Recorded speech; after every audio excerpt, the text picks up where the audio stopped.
जब जीव मृत्युलोक में जन्म लेता है उस समय उसकी स्मृति शून्य होती है। वह ना तो किसी चीज को जानता है और ना ही किसी को पहचानता है। बच्चा मां के गर्भ से निकलकर जैसे ही बाहर आता है तुरंत ही रोना शुरू कर देता है। वह ऐसा तकलीफ में करता है या कोई और कारण भी है जिसे हम समझ नहीं पाते। क्या आपने भी कभी सोचा है कि आखिर बच्चा जन्म लेने के तुरंत बाद रोता क्यों है? इसके पीछे का सटीक कारण क्या है?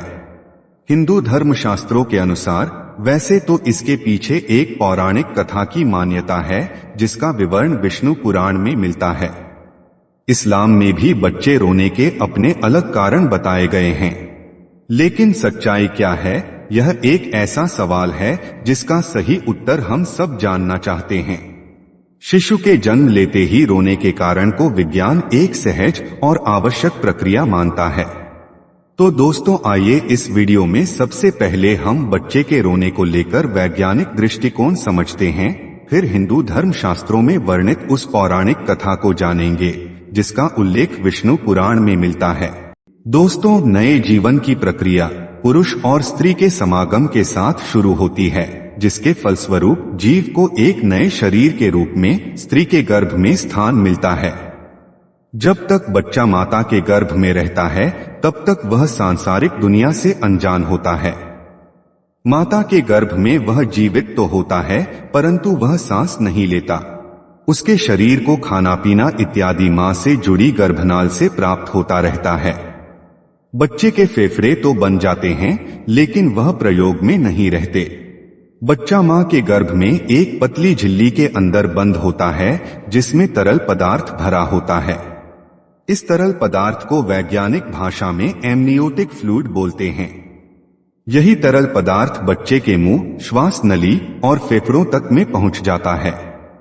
लेकिन जब तक बच्चा मां के गर्भ में रहता है तब तक इस तरल पदार्थ से बच्चे को कोई कष्ट नहीं होता, बल्कि इसी तरल पदार्थ की वजह से वह मां के गर्भ में सुरक्षित रहता है। प्रसव की क्रिया मां और बच्चे दोनों के लिए कष्टदायक होती है। बच्चा बहुत सकरे मार्ग से निकलकर दुनिया में आता है। जिस क्षण बच्चा मां के गर्भ से बाहर निकलकर इस संसार में आता है उसके आसपास का परिवेश बदल जाता है। अब शिशु को जीवित रहने के लिए श्वास की जरूरत होती है। शिशु के फेफड़े प्रथम बार काम करना शुरू करते हैं, लेकिन फेफड़ों में वही तरल पदार्थ पहले से ही भरा होता है जिसे बाहर निकालना बच्चे के स्वास्थ्य के लिए बहुत जरूरी होता है। इसीलिए डॉक्टर बच्चे की डिलीवरी होते ही गर्भनाल को काट देते हैं और बच्चे को उल्टा करके उसके मुंह से इसी तरल पदार्थ को बाहर निकालते हैं। ऐसी असहज स्थिति में बच्चा प्रथम बार रोता है। रोने की प्रक्रिया के दौरान बच्चा एक गहरी सांस लेता है जिससे हवा फेफड़े के अंदर प्रवेश करती है और फेफड़े में भरा तरल पदार्थ बाहर निकल जाता है। इसलिए बच्चे का प्रथम बार रोना बच्चे के स्वस्थ होने का संकेत होता है। अगर बच्चा स्वयं से नहीं रोता तो डॉक्टर बच्चे की पीठ पर हल्के हाथ से थपकी लगाकर उसे रुलाने का प्रयास करते हैं जिससे फेफड़ों में हवा जा सके और तरल पदार्थ बाहर आ सके। बच्चे के दिमाग को सही ढंग से काम करने के लिए एवं बच्चे के शरीर को सुचारू रूप से कार्य करने के लिए ऑक्सीजन की जरूरत होती है।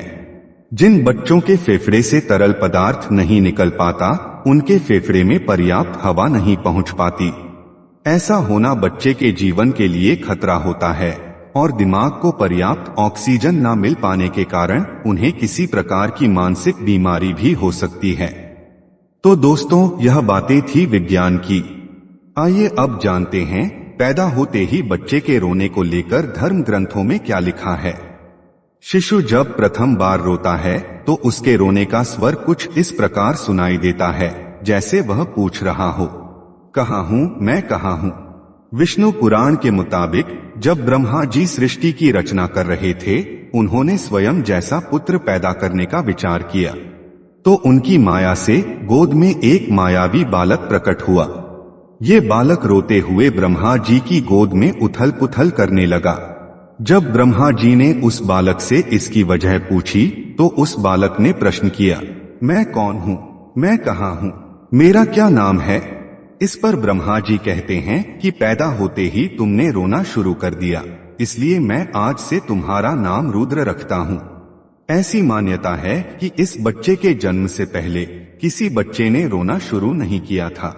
ऐसी पौराणिक मान्यता है कि तभी से जन्म के बाद बाकी बच्चों में भी रोने का नियम बन गया, जबकि इस्लाम धर्म में यह मान्यता है कि बच्चे के जन्म लेते ही शैतान उसके पास आता है। शैतान के छूते ही बच्चा जोर जोर से रोने लगता है। इसीलिए ऐसी मान्यता है कि जब बच्चे की पैदाइश हो जाए तो फौरन उसके दाएं कान में अजान और बाएं कान में इमामत पढ़नी चाहिए, ताकि बच्चा शैतान के डर से महफूज अल्लाह की पनाह में रहे और पैदा होते ही अपने परवरदिगार का नाम सुन ले।